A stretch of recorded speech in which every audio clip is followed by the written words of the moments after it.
ليه الشخصنة؟ ليه بتشخصنوا المواضيع كلها؟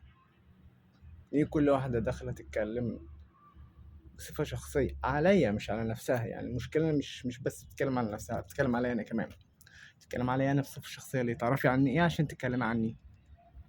أنا بتكلم في قانون، أنا بتكلم في قانون كان بيساعد على دمار البيوت ودمار الأطفال والجيل الجاي.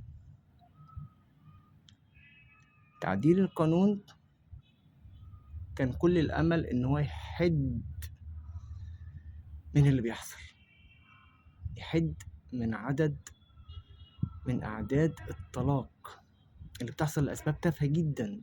تمام. فالتعديلات اللي جاية احنا شايفين إنها هتزود بكتير يعني. مش بس كده هتزود، مش بس كمان هتزود أعداد الطلاق، لأ دي كمان هتخوف الشباب من الزواج، يعني كمان هتأثر على أعداد الزواج. فده غلط، فده خطر كبير جدا. خطر مش عليا ولا عليكي ولا على شخص.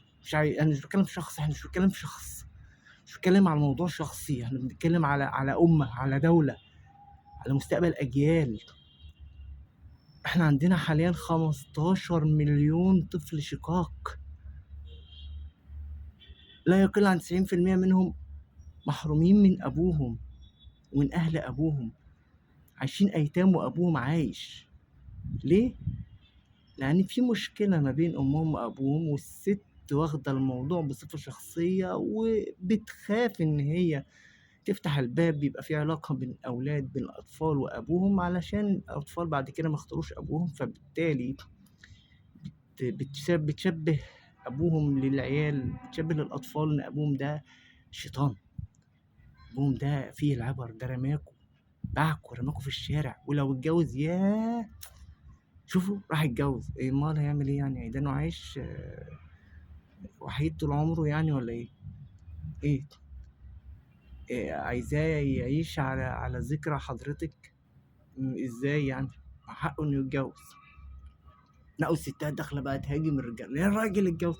هو اتجوز ايه يعني؟ اتجوز راجل ولا اتجوز ست؟ يعني الراجل اللي اتجوز ده اتجوز راجل ولا ست زيها زيك؟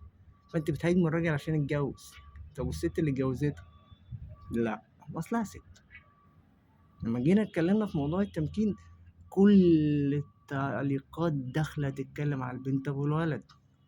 مش في حساباتكم طبعا، مش في حساباتكم. انتوا كل يهمكم البنت واستحقاقات الست والبنت بس. انا بتكلم في قانون هيدمر اسر، هيدمر مستقبل بلد، بلا شقه بلا نفقه بلا زفت بلا قطر. واللي داخلين يتكلموا في النفقه، مين جاب سيره النفقه؟ هترمي بناتك في الشارع؟ مين جاب سيره انا ما بتكلمش عن حاجه شخصيه اصلا، انا مش بتكلم عن حاجه شخصيه، انا مش بتاخد مني حاجه علشان اخاف عليها، انا مش بتكلم عن حاجه شخصيه، انا بتكلم على مستقبل وطن، مستقبل امه. بس للاسف اكتشفت ان تفكير الستات والبنات الجيل اللي جاي مرعب، بيخوف.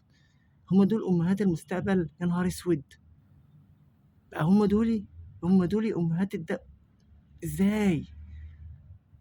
ازاي؟ ايه ده؟ ايه ده؟ ده خطر، ده انتوا خطر بجد. ده المستقبل في البلد دي خطر، البلد دي ضايعه، البلد دي رايحه في 60 داهيه، البلد دي هتتدمر بسبب تفكيركم، بسبب دماغكم. ايه ده؟ انا اتصدمت من الستات، من البنات، تفكيركم العقيم الغريب. احنا بنتكلم في مستقبل وطن، مستقبل اطفال، مستقبل اجيال جايه، اجيال كامله جايه. حرام عليكم، حرام عليكم اللي بتعملوه في الدوله. يا خبر. نتكلم على استسهال الستات للطلاق، لان القانون بيقول لها تعالي اتطلقي، القانون بيقول لها تعالي انا اطلقك وخدي كل حاجه، خدي اللي انت عايزاه كله، خربي الدنيا. اقول لك حاجه، ما توريش العيال ابوهم، اقول لك حاجه، مش هيشوفهم، مش هياخدهم، كل اللي انت عايزاه تحت امرك. القانون بيقول كده. احنا بقى ضد القانون اللي بيدمر الدنيا دي كلها. ايه؟ مفيش خالص خالص؟ لا حول ولا قوه الا بالله.